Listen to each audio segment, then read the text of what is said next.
Hello guys, आज हम पढ़ने जा रहे हैं module 3 class 9 history chapter nationalism in India. तो मॉड्यूल 2 में हमने नॉन कॉपरेशन मूवमेंट के बारे में पढ़ा, कैसे वो डिफरेंट एरियाज में स्प्रेड हुई थी। तो मॉड्यूल 3 में हम पढ़ने जा रहे हैं सिविल डिसोबीडियंस मूवमेंट के बारे में। तो सिविल डिसोबीडियंस मूवमेंट पढ़ने से पहले हमने यहाँ पे देखना है कि जो नॉन कॉपरेशन मूवमेंट है वो कॉल ऑफ कर दी गई थी फरवरी 1922 में महात्मा गांधी जी ने की थी। इसके दो रीजन थे, इसको क्यों कॉल ऑफ किया गया नॉन कॉपरेशन मूवमेंट को।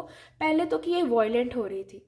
जो महात्मा गांधी जी वो कहते हैं कि ये जो मूवमेंट है ये वॉयलेंस कैरेक्टर में जा रही है, और जो सत्याग्रही हैं जो इस मूवमेंट को लड़ रहे हैं वो उनको ट्रेनिंग की ज़रूरत है ताकि वो मास स्ट्रगल कॉज कर पाएँ, और जो इसलिए उन्होंने ये मूवमेंट है उन्होंने कॉल ऑफ कर दी।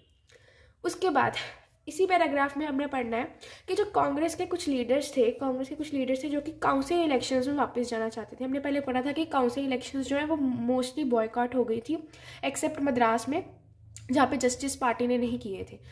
लेकिन जो कुछ कांग्रेस लीडर्स हैं वो चाहते थे कि हम काउंसिल इलेक्शंस में वापस जाएं। इसके क्या रीजंस थे? Within the Congress some leaders were now tired of mass struggles. वो मास स्ट्रगल से अभी थक चुके थे। वो बोलते थे कि हमें प्रोविंशियल काउंसिल इलेक्शंस में जाके उनको अंदर से ही अपोज करना है, मतलब हमें काउंसिल्स का पार्ट बनना है और उनको उन्हीं काउंसिल्स में, ब्रिटिश काउंसिल्स में पार्टिसिपेट करके ही हम उनको अंदर से अपोज करेंगे। और ये कब हुआ था? ये सेटअप हुए थे गवर्नमेंट ऑफ इंडिया एक्ट 1990 से ये काउंसिल्स जो हैं वो इस्टेब्लिश हुई थी।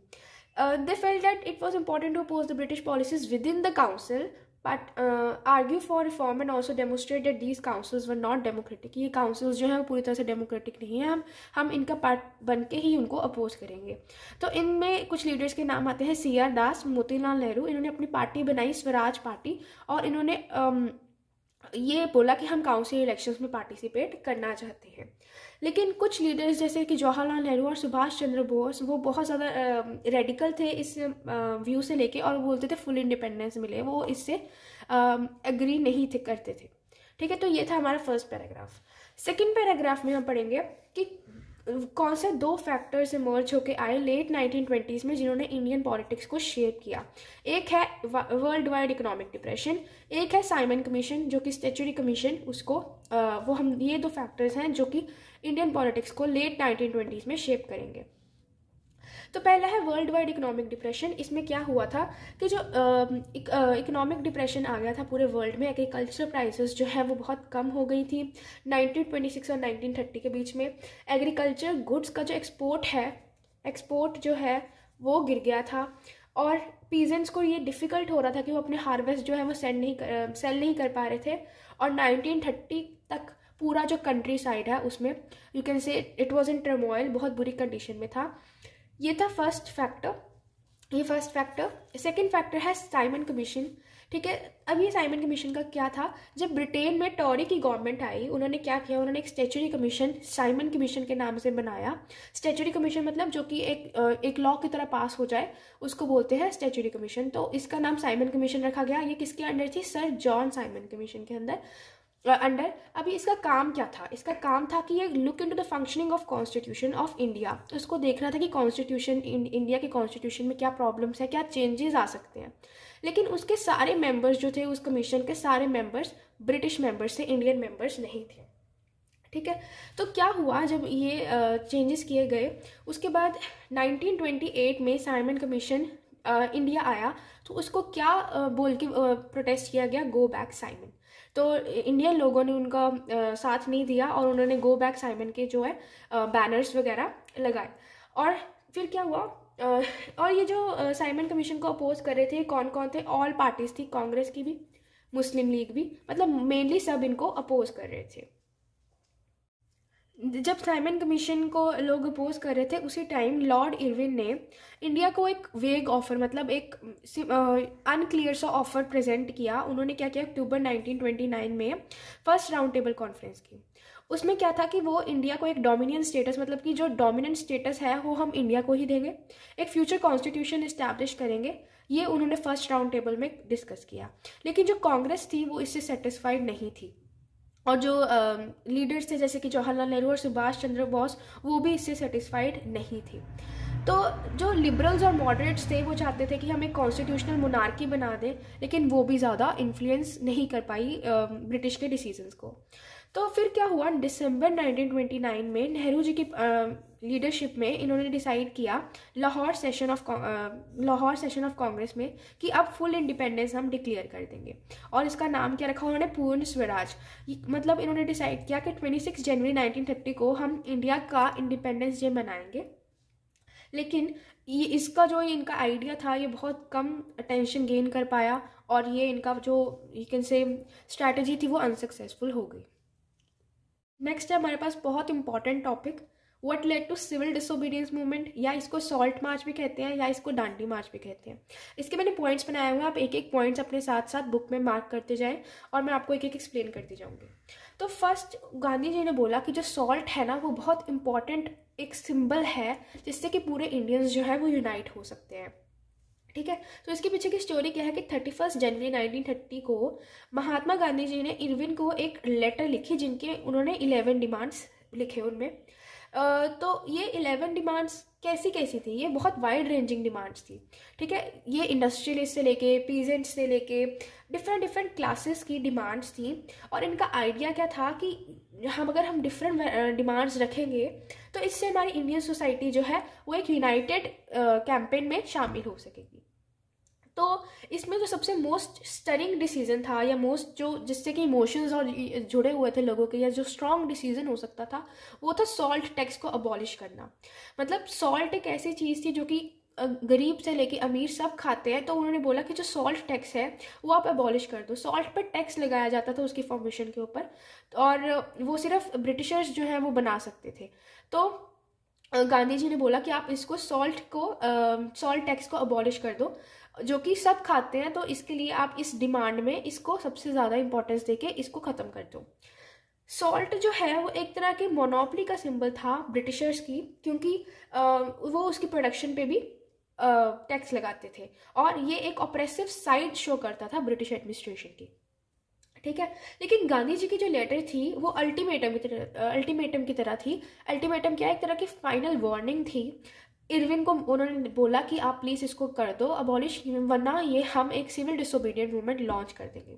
तो उन्होंने 11 मार्च तक का टाइम दिया, देखा उन्होंने 31 जनवरी को लिखा और 11 मार्च तक का टाइम दिया, लेकिन इरविन जो था वो इस चीज़ों को मानने के लिए तैयार नहीं था।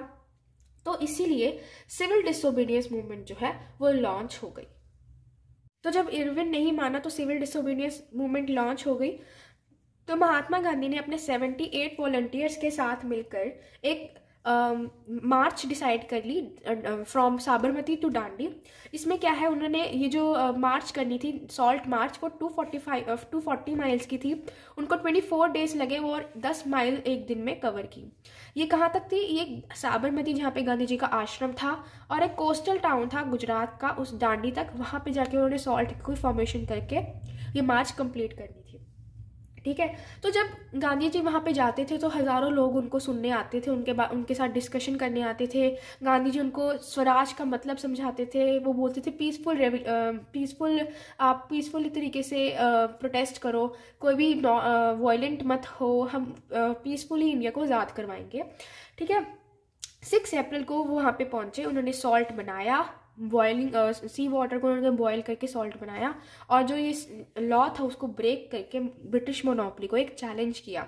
तो यहाँ से जो सिविल डिसोबीडियंस मूवमेंट है ये शुरू हो जाती है। ये बहुत इंपॉर्टेंट क्वेश्चन है हमारे पास कि ये क्वेश्चन आपको आ सकता है कि नॉन कॉपरेशन मूवमेंट और सिविल डिसोबीडियंस मूवमेंट में क्या फ़र्क था। तो वैसे तो अगर ये ज़्यादा मार्क्स के लिए आया तो आपको इसके इफेक्ट्स इसके बारे में एक्सप्लेन करना पड़ेगा, लेकिन जो एक बेसिक डिफरेंस है कि नॉन कॉपरेशन में वो सिर्फ रिफ्यूज़ करते थे, किसी भी उनको जो वो ब्रिटिश बोलते थे उनको रिफ्यूज़ करते थे। लेकिन जो सिविल डिसोबीडियंस मूवमेंट है उनको लॉज भी ब्रेक करना है, डिसोबीडियंट मतलब आपको डिसोबीडियंट बनना है, आपको उनको लॉज को भी ब्रेक करना है। ठीक है, तो सिविल डिसोबीडियंस की मूवमेंट में क्या क्या हुआ, सबसे पहले तो सॉल्ट लॉ ब्रेक हो गया। अभी जगह जगह पे सॉल्ट खुद से बनना शुरू हो गया। लोग जो थे वो फैक्ट्रीज में जाके सॉल्ट बनाने लगे, in front of government buildings के भी सामने उनको प्रेजेंट करते थे।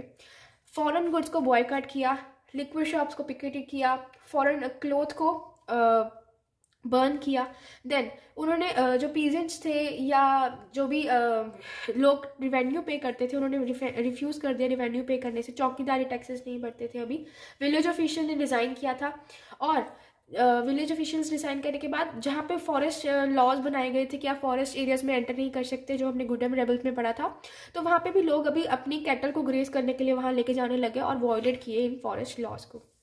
उसके बाद इसके इफेक्ट्स क्या हुए, सिविल डिसोबीडियंस मूवमेंट के इफेक्ट्स क्या हुए। ये सिविल डिसोबीडियंट मूवमेंट के बारे में था कि इसके अंदर क्या क्या हुआ। अभी ये इफेक्ट्स क्या थे। पहले तो जब ये सब कुछ हुआ, जब ब्रिटिश एडमिनिस्ट्रेशन यहाँ पे घबरा गई कि अभी फिर से मूवमेंट लॉन्च हो रही है, तो उन्होंने अरेस्ट किए, कांग्रेस लीडर्स को अरेस्ट किया।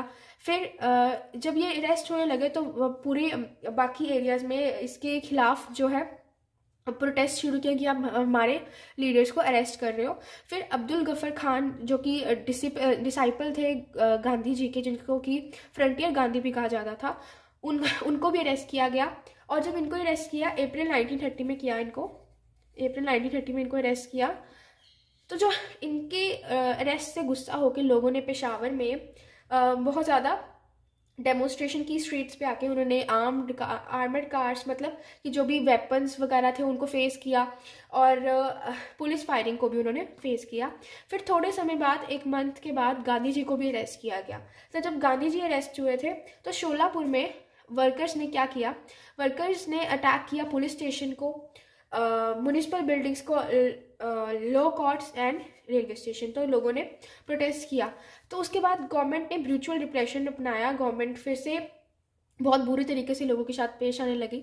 सत्याग्रहीज को अटैक किया गया, वुमेन, चिल्ड्रन, सबको अटैक किया गया, 1 लाख लोगों को अरेस्ट कर लिया गया। तो ये था सिविल डिसोबीडियंस मूवमेंट के इफेक्ट्स।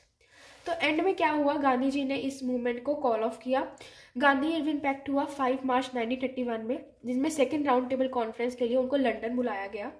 और लंदन जब दिसंबर 1931 में वहाँ पे गए तो वहाँ पे कोई भी कॉन्फ्रेंस जो है, कॉन्फ्रेंस के नेगोशिएशंस नहीं हो पाई, और गांधी जी को डिसअपॉइंट होके वापस इंडिया आना पड़ा। तो जब इंडिया में वो आए, वो देखा उन्होंने कि ये दोबारा से ही वो सब कुछ जो उन्होंने रोका था वो दोबारा से ही शुरू हो गया है, गवर्नमेंट फिर से बहुत ऑप्रेसिव हो गई है।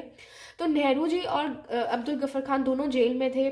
कांग्रेस को एक इलीगल डिक्लेयर कर दिया गया था, और एक सीरीज अपनाई गई थी ताकि पूरी डेमोन्स्ट्रेशन और बॉयकॉट को रोका जाए। और गवर्नमेंट पूरा ट्राई कर रही थी कि प्रोटेस्ट जो है वो ना हो। तो महात्मा गांधी ने फिर से रीलॉन्च की सिविल डिसोबीडियंट मूवमेंट को। लेकिन 1934 तक आते आते ये मूवमेंट का पूरा लॉस जो वो था, मतलब इसकी जो मोमेंटम थी वो लॉस हो गई थी। तो इसके लिए फाइनली 1934 में ये मूवमेंट जो है वो ख़त्म हो गई थी। Thank you and have a nice day.